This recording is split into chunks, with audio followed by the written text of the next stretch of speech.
जय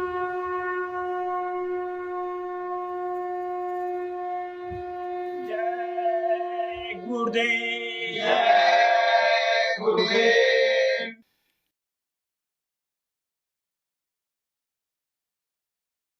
जय गुरुदेव। जय गुरुदेव। तुम समरथ मेरे सतगुरु प्यारे। तुम समरथ मेरे सतगुरु प्यारे। मैं बालक तुम पिता हमारे। मैं बालक तुम पिता हमारे। मन चंचल मोही अति भरमावे। मन चंचल मोही अति भरमावे। काल करम मोही नित्य सतावे। काल करम मोही नित्य सतावे।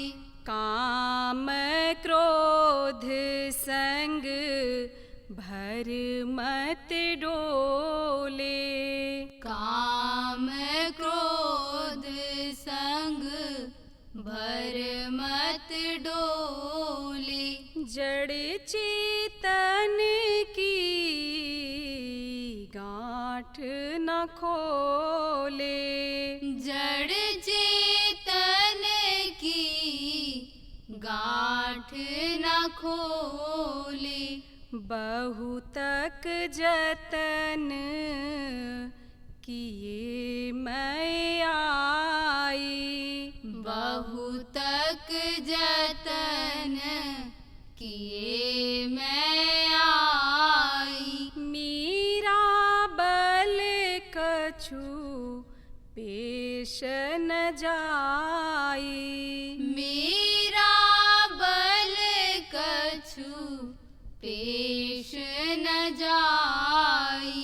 मैं अति नीच विकाम नकारा। मैं अति नीच विकाम नकारा। गही आए तुम शरण दयाला। गहे आए तुम शरण दयाला। भूल चूक अब बख्शो मेरी। भूल चूक अब बख्शो मेरी। दया में हर अब करो घनेरी। दया में हर अब करो घनेरी।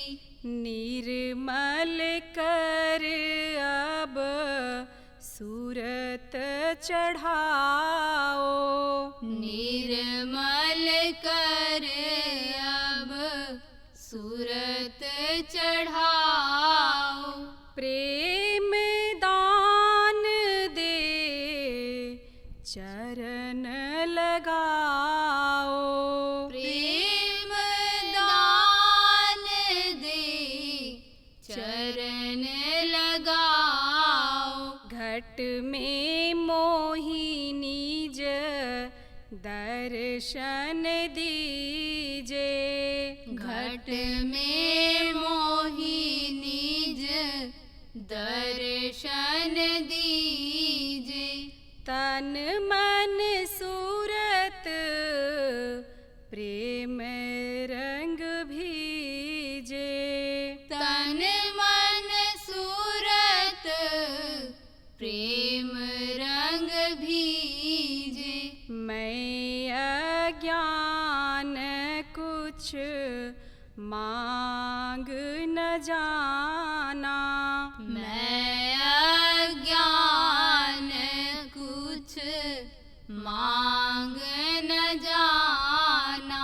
अपनी दया से देवो मोहि दाना।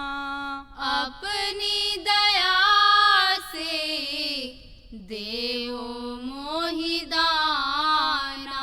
तुम समरथ मेरे सतगुरु प्यारे। तुम समरथ मेरे सतगुरु प्यारे। मैं बालक तुम पिता हमारे। मैं बालक तुम पिता हमारे। जय गुरुदेव। जय गुरुदेव।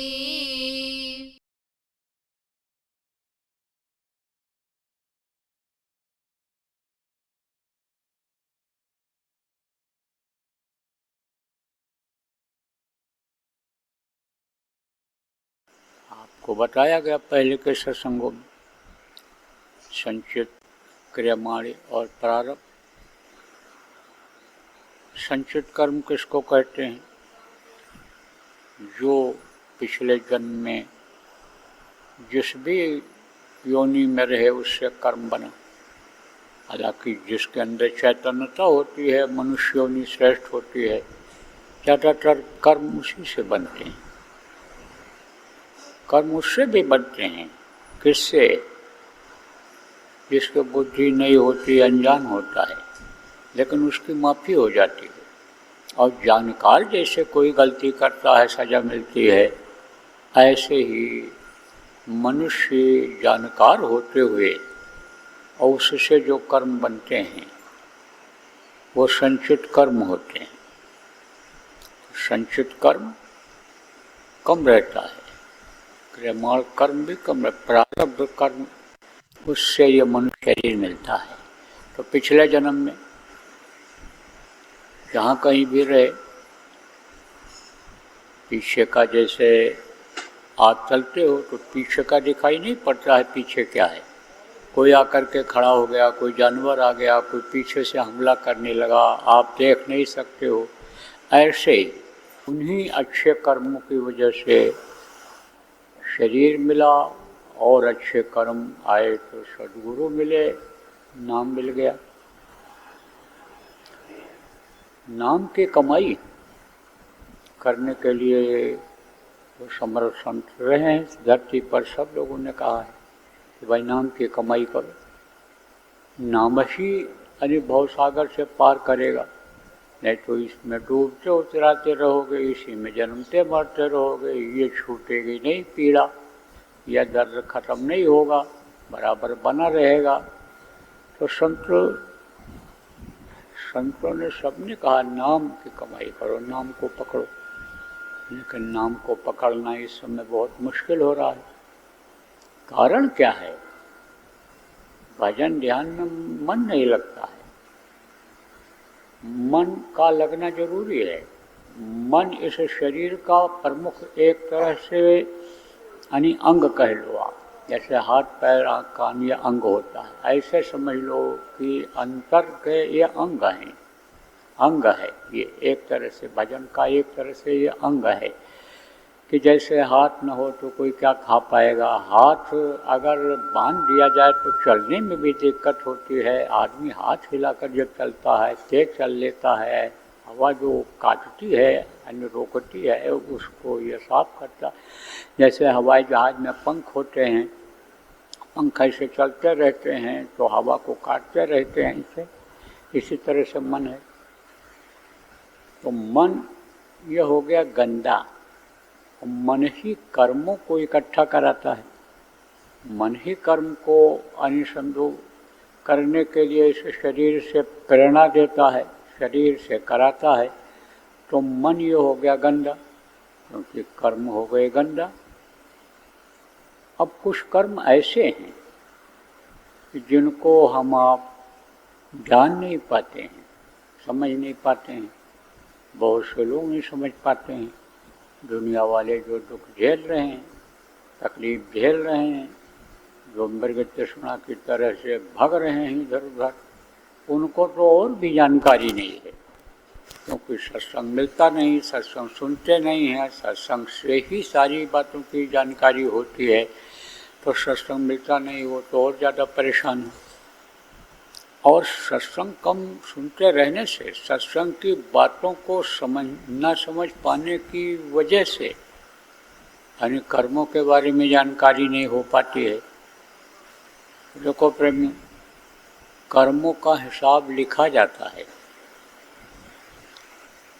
मनसा, वाचा और कर्मणा, ये 3 कर्म होते हैं। मनसा कर्म किसको कहते हैं? मनसा कर्म आदमी मन में सोचता है, बुरी भावना को लाता है, किसी के प्रति बुरा भाव लाता है, सोचता है उसके बारे में कि ऐसा हमको करना है, कर डालना है, ऐसा कर दें। बुरी चीज़ों के बारे में सोचता है, बुराई की तरफ प्रेरणा देता है, शरीर को बुराई कराने के लिए कहता है, बुराई करो, तो वो मनसा पाप लगता है। वाचा, वाचा किसको कहते हैं? जो मुंह से बोल करके कर्म करता है, कह करके मार दिया, मरवा दिया, कटवा दिया, कह करके दिल दुखा दिया, तो वो वाचा कर्म होता है। और क्रियामणा कर्म होता है जो शरीर से किया जाता है। मन में सोचा कि हम इनको 2 थप्पड़ मारेंगे, पिटवाएंगे, और मुँह से बोल के कहा मारो इसको। आज उसको मार पड़ी तो दुखी हुआ, दर्द हुआ, तकलीफ हुई, बेकसूर है, लेकिन तो भी मार पड़ गई, तो वो वाचा और मनसा पाप हुआ। और कर्मणा पीट दिया, मार दिया उसको, मारने लगे। तो ये तीनों कर्म जो होते हैं, ये यमराज, जिनको आप जज कह लो, जो निर्णय देते हैं, कहाँ का निर्णय देते हैं? देखो प्रेमियों, जैसे यहाँ कोर्ट कचहरी बनी हुई है, तो कोई सिविल जज होते हैं। सिविल जज किसको कहते हैं? जो जिला में रहते जिला जज होते हैं, फिर हाई कोर्ट के जज होते हैं, फिर सुप्रीम कोर्ट के जज होते हैं। ये जो कोर्ट बने हुए हैं, जहाँ से निर्णय मिलता है, इसी तरह से इस मृत्यु लोक के जो जज हैं, यहाँ का जो निर्णय देते हैं, यहाँ का अच्छाई बुराई का जो फल देते हैं, वो कौन कहलाते हैं? यमराज कहलाते हैं। तो यमराज के चित्रगुप्त हैं मंत्री। जैसे साहब लोगों के यहाँ पेशकार होते हैं, पीए जिनको कहते हो, ऐसे ही वो हैं उनके मंत्री, पीए जिनको कह लो आप। तो वो तो सब लिखते रहते हैं, जो भी आपका मनसा, वाचा, कर्मणा कर्म होगा, सब लिखते रहते हैं। लेकिन यमराज को पावर होता है, चित्रगुप्त को पावर नहीं होता है, वो माफ़ नहीं कर सकते हैं। और वो जो जल्लाद यमराज के दूत भेजे जाते हैं आखिरी वक्त पर इसी शरीर को खाली कराने के लिए, उनके पास तो माफ़ी नाम की कोई चीज़ ही नहीं होती है, और न कोई रियायत होती है। रियायत किसको कहते हैं? कि कहाँ से आप पकड़ के तो ले चल रहे हो, हमको तो जेल जाना ही है, आप भेजोगे ही, लेकिन थोड़ा पानी पी लेने दो। तो चित्रगुप्त तो इस तरह का कर सकते हैं कि अच्छा ठीक है, पानी पी लो, रोटी खा लो, रोटी खाने के लिए, पानी पीने के लिए मना ही नहीं है, लेकिन छोड़ेंगे नहीं, ले चलेंगे, बंद करेंगे जेल। और इनका काम यमदूतों का क्या होता है?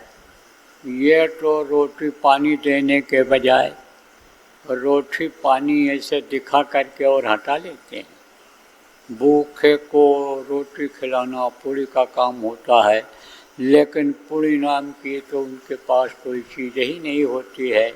पूरी ही अगर आदमी करे तो यमराज के दूत आवें क्यों? पाप ही यानी समझो जब आदमी करता है तो पापी को ही सजा देने के लिए वो आते हैं जल्लाद, जिनको यमराज का दूत कहते हैं। तो चित्रकूट गुप्त माफ़ नहीं कर सकते, वो तो लिख करके पेश कर देते हैं। लेकिन यमराज को माफ़ी का समय होता है, माफ़ी का अधिकार होता है, लेकिन सभी कर्मों का नहीं होता है।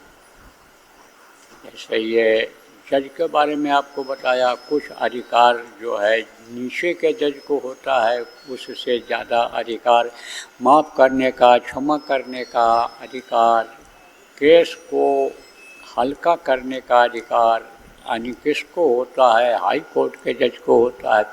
फिर सुप्रीम कोर्ट सबसे बड़ा कोर्ट होता है, जैसे धरती का है, देशों का है, धरती के जो देश हैं उन देशों का नियम है।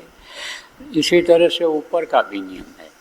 तो यमराज क्या माफ़ करता है? मनसा और वाचा कर्म को माफ़ करता है, लेकिन कर्मणा को माफ़ नहीं करता है। कर्मणा की फिर वो सज़ा दे देता है, और उसकी जो सज़ा होती है बड़ी कठिन होती है, बड़ी भयंकर होती है। नरकों में यातना जो यानी समझ लो होती है जीवों की, वो बहुत ही कठिन होती है। तो ये जो कर्म बन जाते हैं, जान में अनजान में जो ये कर्म बन जाते हैं, यही आड़े हाथ आ जाते हैं। कब? जब ध्यान में बैठते हैं, भजन में बैठते हैं, तभी आ जाते हैं। और जो कर्म और ज़्यादा गंदा हो जाता है, गंदा बन जाता है शरीर से, तो उससे मन भी नहीं लगता है।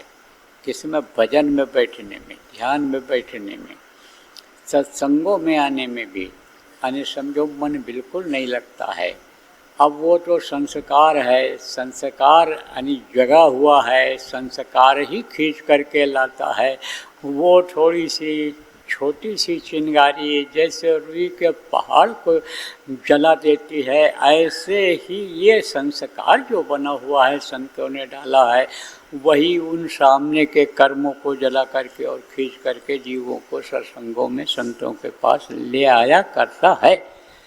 तो प्रेमियों, ये जो खान पान है इसका असर पड़ता है, चाल चलन का असर पड़ता है, साथ का असर पड़ता है, स्थान का असर पड़ता है। इससे आदमी को, साधक को बचना चाहिए।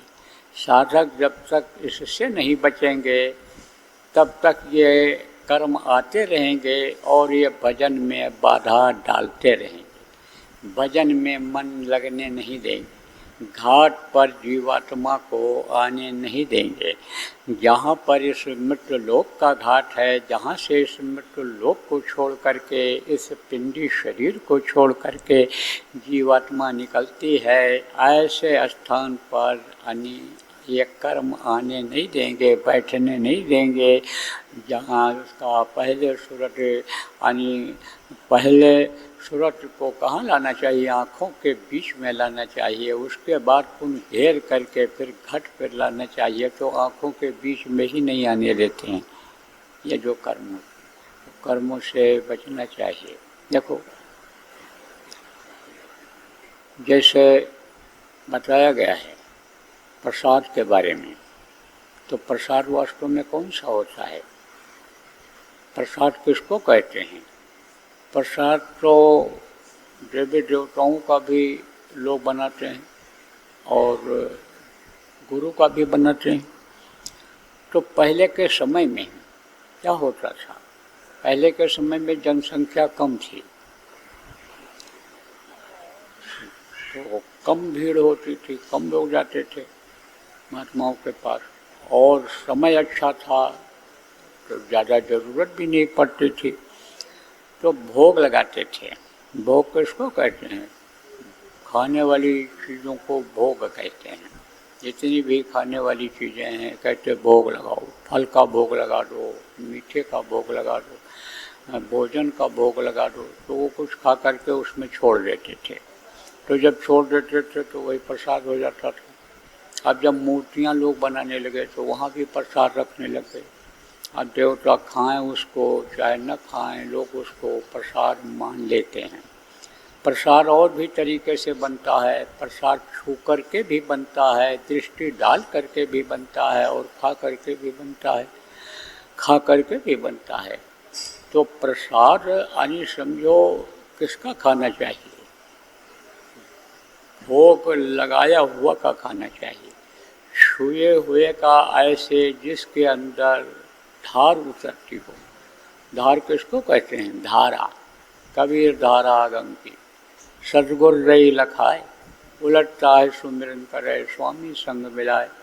धार माने धारा, वो ऊपर से जो यानी जीवात्माओं की धार उतर रही है, उस धार से जुड़ी हुई जीवात्मा जो होती है, यानी समझो कि वो जिस शरीर में रहती है, वो धार जिस शरीर में रहता है, उस शरीर से स्पर्श किया हुआ प्रसाद खाना चाहिए। जूठा प्रसाद ऐसे सब लोगों को नहीं खाना चाहिए, इसीलिए जूठा से बचा जाता है। अब आप सोचो कि होटलों में जो खाते हैं, या आजकल जो कोई जूठा खाने का कोई भी ध्यान नहीं है, ऐसे लोगों के यहाँ खाते पीते हैं, उसी हाथ से खाया, उसी से नमक निकाल लिया, उसी से मिर्ची निकाल लिया, वही उसी रोटी यानी समझो खा रहे हैं, चावल खा रहे हैं, उसी हाथ से चीनी भी ऐसे निकाल लिया, वही चम्मच पकड़ा, तो वो क्या हो जाता है? एक तरह से जूठा हो जाता है। अब इन चीज़ों का जो लोग ध्यान नहीं रखते हैं, कई लोगों का जूठा उसमें आ जाता है। तो ये सब जो चीज़ें हैं, साधकों को इन सब चीज़ों का ध्यान रखना चाहिए। बाजार की, होटल की चीज़ों में कोई गारंटी शुद्धता की नहीं रहती है, इसलिए कोशिश साधक को यही करना चाहिए कि अपने ही घर की रोटी को खाए। और देखो प्रेमी, भाव बड़ी चीज़ होती है। भाव किसको कहते हैं? कि जैसे कोई दरवाजे पर आ गया और घर की जो देवी है, महिला है, खुश हो गई कि हमारे यहाँ मेहमान नहीं, भगवान आ गए। अब इनका स्वागत भगवान की तरह से होना चाहिए। जो भी चीज़ है हम तो प्रेम से परोसें। देखो, दुर्योधन घर मेवा त्यागे, साग बिजोर घर खाए, किसकी वजह से खाए? भाव की वजह से खाए, भक्ति की वजह से खाए। देखो, जो है पैर शबरी का, भाव से ही खाए। केला समझो कि फेंक दिया, केला निकाल के फेंक दिया और छिलका खाते रहे, किसमें खाए? भाव में खाए। तो भाव से जो सेवा की जाती है, भाव से जो भोजन बनाया जाता है, उसमें ज़्यादा पवित्रता रहती है। इसीलिए कहा जाता है कि नाराज़ नहीं करना चाहिए किसको? भोजन बनाने वाले।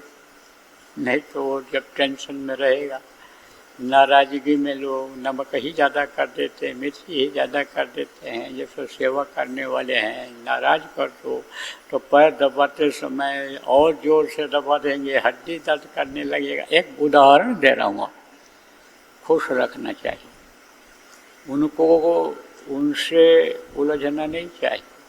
तो घर में जो भाव से बना हुआ भोजन होता है और जो मेहनत करके लाते हैं, उसका भोजन जो होता है, उसमें मन भी प्रसन्न रहता है, मन भी सूरज का साथ देता है, चित्त भी अच्छा चिंतन करता है, बुद्धि भी सही रहती है। इसलिए इन चीज़ों को साधकों को अपनाना चाहिए। कहा गया है, चोरी जुआ मस्खरी मुख विधि, ब्याज घूस पर नाज, और जो चाहे दीदार को याते वस्तु निवाज। चोरी, चोरी में ज़्यादा मेहनत नहीं करनी पड़ती है और माल ज़्यादा मिल जाता है। तो जितना मेहनत किया उसका कई गुना ज़्यादा माल जब ले आया तो हराम का आया कि नहीं आया? तो कहते हराम का खाने वाले को बुद्धि की बुद्धि सही नहीं रहती, और बुद्धि ही सही नहीं रहेगी, कोई पागल हो जाएगा तो गलत काम करेगा कि नहीं करेगा।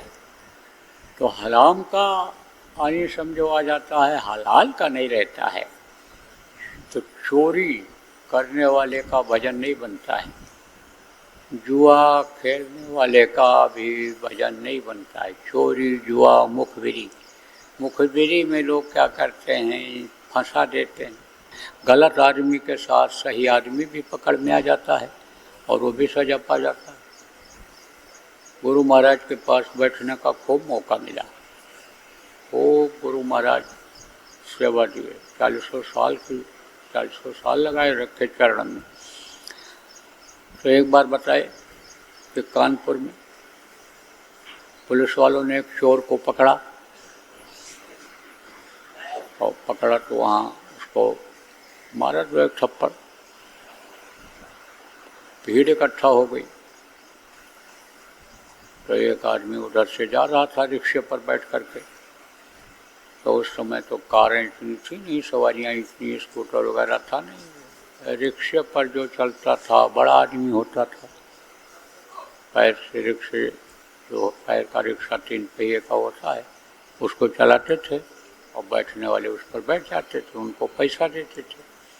तो एक हट्टा कट्टा सेठ टाइप का आदमी, अच्छा कपड़ा पहने हुए बैठा हुआ उस पर जा रहा था। कहा भाई रोको भाई, रिक्शा देखें क्या बात हो गई। अब वो खड़ा होकर के ऐसे देखने लगा कि किसको पकड़े हैं, क्या हो गया। भीड़ को देख करके अक्सर लोग रुक जाते, भाई क्या बात हो गई। अब जब चोर ने देखा तो सिपाही से कहा साहब ये भी आदमी हमारे साथ था। कहा अरे भाई तुम साथ छोड़कर कैसे भग गए, मुसीबत में डाल करके, देखो ये पुलिस वाले हमको पकड़ के ले आए। अब पुलिस वालों ने उसको भी पकड़ लिया। किसको? कहा चलो थाने। वो शरीफ आदमी, बड़ा आदमी, पैसे वाला आदमी जो जा रहा था अपने जरूरी काम से, उसको भी पकड़ लिया पुलिस वालों। अब एक तरफ पुलिस वाला बैठ गया, एक तरफ सेठ बैठ गए, चोर को नीचे ऐसे उस पर बैठाया। तब उस शरीफ आदमी ने, सेठ टाइप का जो आदमी था, उसने चोर से कहा क्यों रे, तूने मेरा नाम क्यों ले लिया? मैं तो तुझको जानता भी नहीं, पहचानता भी नहीं, और तूने कहा यह भी थे। तब धीरे से बोला कि आप अगर साथ रहोगे, आप छूटोगे तो हम भी छूट जाएंगे, और आप जो है अभी शोर सिफारिश लगाओगे, खर्च करोगे तो आप छूटोगे, या आप अगर जेल भी हमारे साथ चलोगे तो आपके साथ रहूँगा, खाने पीने की सुविधा आपके ही जैसी हमको मिल जाएगी, उसी धारा में जिसमें मैं जाऊँगा जेल, उसी में आप जाओगे, आपकी जमानत होगी तो हमारी भी जमानत हो जाएगी। अब सोचो आप कि थोड़ी देर के लिए सामने पड़ते ही संग दोष लगा कि नहीं लगा, साथ का असर आया कि नहीं आया।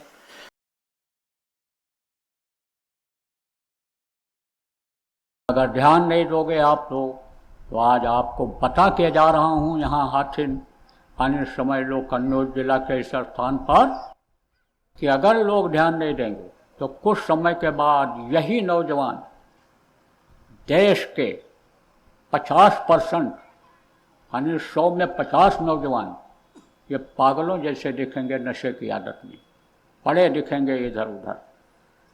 दुर्घटनाएं बढ़ती चली जाएंगी, अकाल मृत्यु में चले जाएंगे, ये प्रेत योनियों में चले जाएंगे। पेट बड़ा होता, मुंह पतला होता है, कभी पेट ही नहीं भरता है, परेशान रहते हैं, दूसरों को भी परेशान करते रहते हैं। तो जब यही बच्चे आएंगे, आपको ही लग जाएंगे प्रेत योनि में जो चले जाएंगे, तो चैन की रोटी खा पाओगे कि कुछ कर पाओगे? इसलिए ध्यान देने की जरूरत है। जय गुरुदेव। सरकारी व गैर सरकारी अनुदान के लिए बिना सत्संगियों के सहयोग द्वारा जनहित के कार्यों में लगी हुई बाबा जय गुरुदेव धर्म विकास संस्था का मुख्यालय पिंगलेश्वर रेलवे स्टेशन के सामने मक्सी रोड, उज्जैन, मध्य प्रदेश में है। यहाँ पर सत्संग व नामदान का कार्यक्रम होता रहता है। अतः आप श्रोताओं से अनुरोध है कि बाबा उमाकांत जी महाराज के आश्रम उज्जैन एक बार परिवार सहित जरूर पधारिएगा। आपके सुझाव के लिए व्हाट्सएप नंबर 9575600700। जय गुरुदेव।